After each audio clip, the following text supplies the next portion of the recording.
Adrian Vega came to the stand today and she claims that she was not driving the car.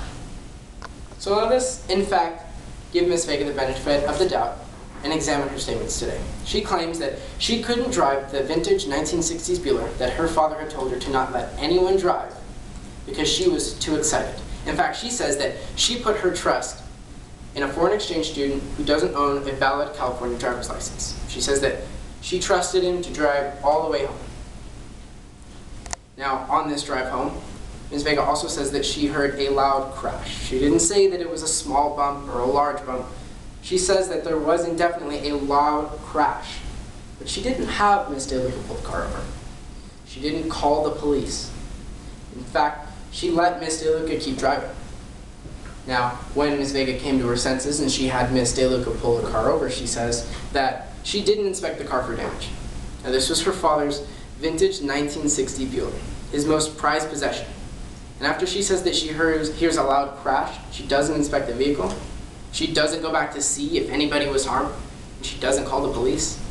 Now, she says that instead she got into the car and she kept driving back to her home. Well, after she arrived back home, she then noticed that there was some scratches on her front bumper. But Ms. Vega didn't call the police. She didn't go back to the scene of the crime. Instead, she says that she went to take a walk.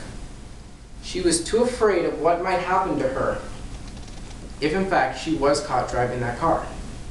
She neglected the fact that she could have hit something or someone. Now, on the night of April 19th, Ms. Vega was wearing a white t-shirt and a gold and cardinal cap.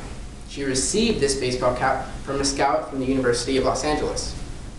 Tony DeLuca didn't speak to the scout from the university, but Ms. Vega did. In fact, that's why Ms. Vega claims that she was so excited. She had to let her entire family know that she had talked to the scout. Quinn Liu came forth today and testified that the driver of the car was in fact wearing a cardinal and gold baseball cap and a white t-shirt. She also said that the driver of the car was texting and she could see the glow of their cell phone.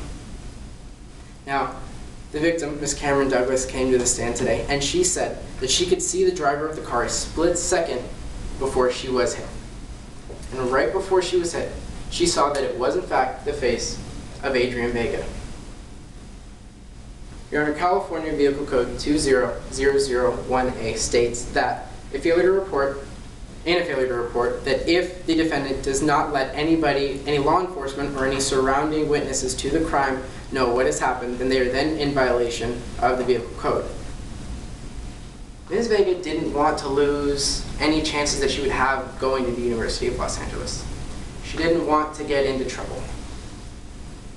In fact, on the night of April 19th, when the police asked her what had happened and when they told her that they in fact thought that her car was involved in the hit-and-run accident, she said, and I quote, Your Honor, "It was a bicyclist. I am so sorry. I could never forgive myself." You see, Ms. Vega isn't only running from Cameron Douglas's body. She's running from the responsibility of her crime. And that is why the prosecution respectfully requests that you find Ms. Vega guilty.